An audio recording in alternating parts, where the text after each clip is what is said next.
Hello. I say hello, but I would really prefer to say, God be with you.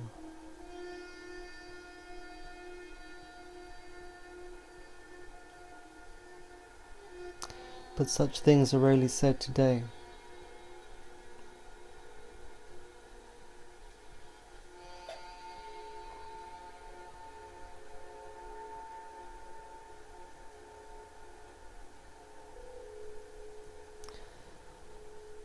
I'll read. Somebody asked at a meeting, how should evolution be understood? The evolution of man, she replied, can be taken as the development in him of those powers and possibilities which never develop by themselves, that is, mechanically. Only this kind of development, only this kind of growth, marks the real evolution of man. There is and there can be no other kind of evolution whatsoever. We have before us man at the present moment of his development. Nature has made him such as he is, and in large masses. So far as we can see, such he will remain. Changes likely to violate the general requirement of nature can only take place in separate units.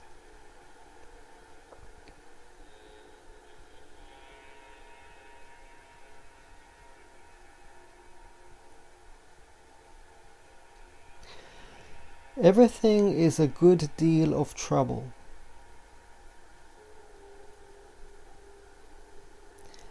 I'm reupholstering my chaise longue, as I have mentioned. It has been a good deal of trouble, and I have rechristened it the fucking chaise longue on many occasions, although it is starting to look really good. I was wrong last time I spoke about it. I said that you couldn't pull the fabric through on the sewing machine when the needle was down, but in fact you can. You can have pressure on the back hand, the hand that pulls the fabric through, and rotational pressure. And so as the fabric passes through the machine, this slight pressure from your hand pulls the fabric through stitch by stitch. It's a beautiful thing working with a sewing machine. It's a machine that's simple enough and sort of human enough that you can work on yourself with it. It's slight adjustment from the body, precision from your eyes and your targeting of the line, and a kind of feeling of what feels good, feels right.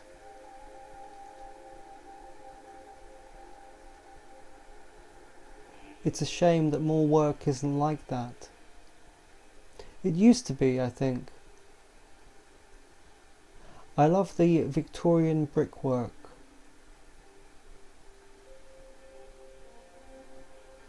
You know how they made decorative lintels and shapes and so on. They didn't need to do that. If they were just building a wall, they could have just put the bricks down in some standard pattern. They didn't need to make them. They didn't need to decorate them, but they did anyway. They were happy. They were happy and they expressed their happiness.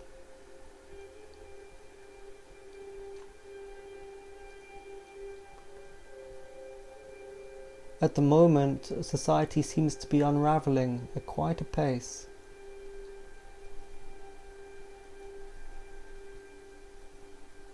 The Heptaparshinokh is supposed to unravel one step at a time. I'm not sure if it's possible to drop down whole octaves if the shock's really bad, but could be.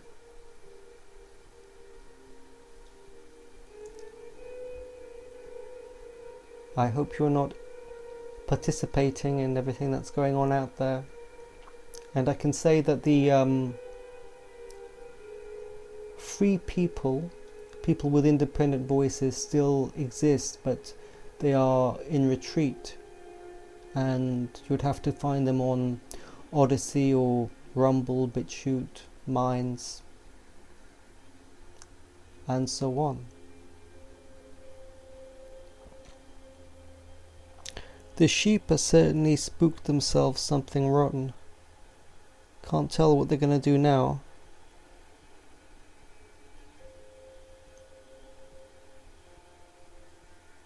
But yeah, life is a lot of trouble. You know, I was plugging in this USB cable I've got. I have to charge. I've got this arc lighter for the kitchen, for the stove, and I've got this cable, and I plug one end in the lighter and the other end in the socket. And because of the way the plugs are designed, you can't really tell which side is up and which side is down. So, in actual fact, every time I plug it in, I have to flip it round several times before. See, I try it one way, and if it doesn't go in, I don't know if it's the wrong way up.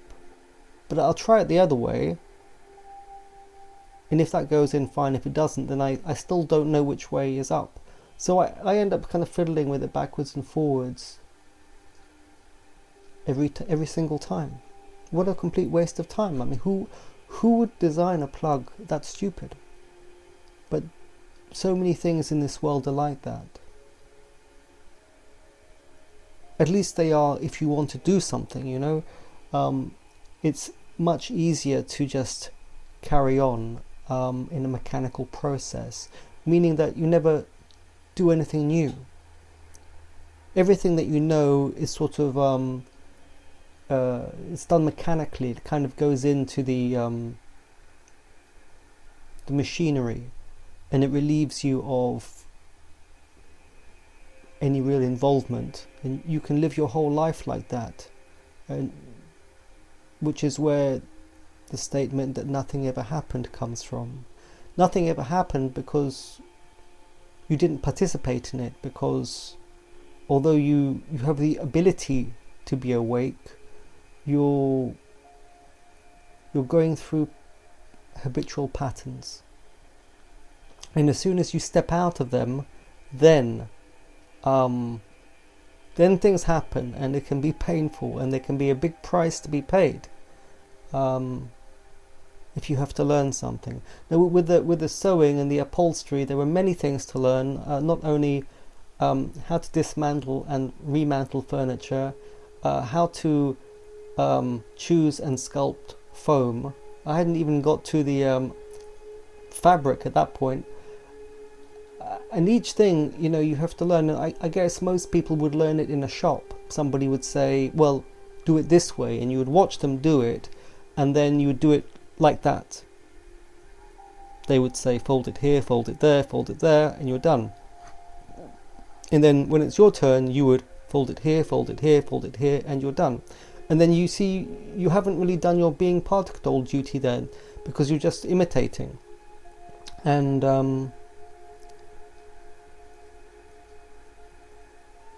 if you do it yourself, if you try to learn from first principles, from your fingertips, if you look at it and say, okay, well, I've got to take this apart now, let me come up with a theory about how this thing is constructed and a kind of plan of attack. You know, it's like a general, you know, we've got to get over this hill. How the hell are we going to do that? You know, and you have kind of a plan of assault. And then you have to reconnoiter and investigate, and at a certain point you get to a level of certainty and security, and then you go for it. So I guess it's like that. There's a price to be paid. I can't say I do my work with a smiley face. Sometimes. Not always. And anyway, so without this pain and struggle and entering into new environments and doing new things on your own, from first principles, from your fingertips, from your confrontation with yourself, that is evolution, and you pay a price for it, and that is available, and it's also available to do bugger all, and you can turn the work into a kind of exotic book club, listening to Ouspensky and Gurdjieff tell stories whilst drinking that black liquid that nobody knows what it is. It's a bit like injecting things and nobody knows what it is, what it's for, or what it's meant to do, which has become a national pastime.